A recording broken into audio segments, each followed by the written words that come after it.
আসসালামু আলাইকুম viewers, নিমিস food লাইফে আপনাদেরকে স্বাগত। আজকে আপনাদেরকে তৈরি করে দেখাবো খুবই সুস্বাদু একটি ডেজার্টের রেসিপি। এটা মাত্র 3টি উপকরণ দিয়ে তৈরি করা যায়, আর এটা তৈরি করাও একদম সহজ। খুব অল্প সময়ে কয়েক মিনিটের মধ্যে এটাকে তৈরি করা যায়। ছোট থেকে বড় এটা সকলেরই পছন্দ। চলুন তাহলে দেরি না করে রেসিপিটি দেখে নেওয়া যাক। প্রথমে একটা কড়াইয়ে 3 চামচ পরিমাণ চিনি দিয়ে দেব। এটা দিয়ে আমরা সুগার সিরাপ তৈরি করব। এর জন্য এর মধ্যে দিয়ে দেব কিছুটা জল এবং চিনিটাকে ফুটিয়ে নেব। যতক্ষণ পর্যন্ত চিনিটা না গলে যায় ততক্ষণ এই মিশ্রণটাকে নাড়তে থাকবো। আপনি এই সুগার সিরাপের মধ্যে কেশর কিংবা ভ্যানিলা এসেন্সও ব্যবহার করতে পারেন। আমি এটা নর্মালি তৈরি করেছি, এর মধ্যে কোনো রকম ফ্লেভার অ্যাড করিনি। এটা তৈরি হয়ে গেছে। এবার একটা পাত্রে কিছুটা দুধ ফুটিয়ে নেব। আমি একটা পাত্রে অল্প পরিমাণ দুধ নিয়েছি। ভ্যানিলা ফ্লেভারের কাস্টার্ড পাউডারের একটা প্যাকেট আমি এখানে নিয়েছি। এর মধ্যে থেকে 2 চামচ পরিমাণ কাস্টার্ড পাউডার ওই আগের থেকে তুলে রাখা দুধের মধ্যে দিয়ে দেব। একটা চামচের সাহায্যে খুব ভালোভাবে কাস্টার্ড পাউডারটা দুধের সঙ্গে মিক্স করে নেব, যাতে এর মধ্যে কোনো রকম লাম্পস না থাকে। এটা এবার সাইডে রেখে দেব।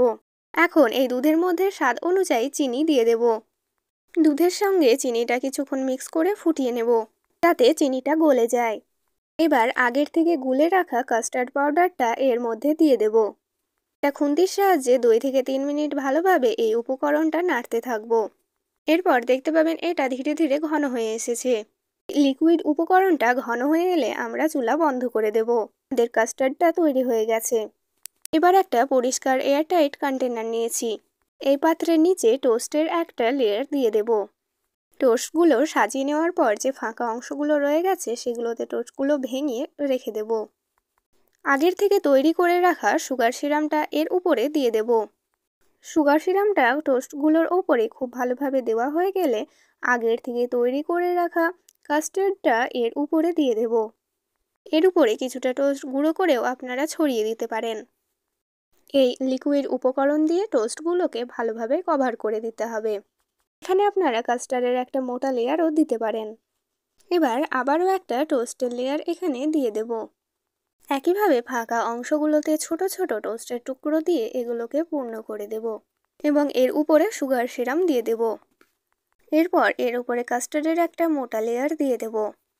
আপনারা চাইলে এর মধ্যে বিভিন্ন ধরনের ড্রাই ফ্রুট বা বাদামও ব্যবহার করতে পারেন। আর সবসময় চেষ্টা করবেন কাস্টার্ডটা গরম থাকা অবস্থাতেই সেট করে নেওয়ার।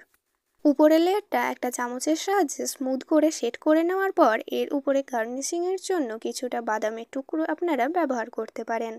এই কোটোটাকে 2-1 বার ড্যাপ করে নেওয়ার পর এর উপরে আমি হালকা গরম মশলা ছড়িয়ে দিয়েছি এবং এটা রুম টেম্পারেচারে আসার পর 2 ঘন্টা ফ্রিজে রেখে দিয়েছি। 2 ঘন্টা পর ফ্রিজ থেকে আপনাদেরকে বার করে দেখাচ্ছি।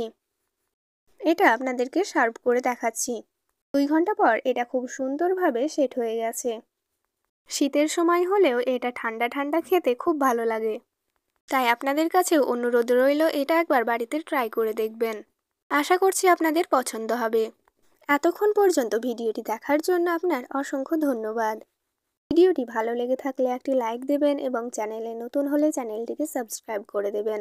সকলে সুস্থ থাকবেন আর দোয়ার মধ্যে আমায় মনে রাখবেন। আল্লাহ হাফেজ।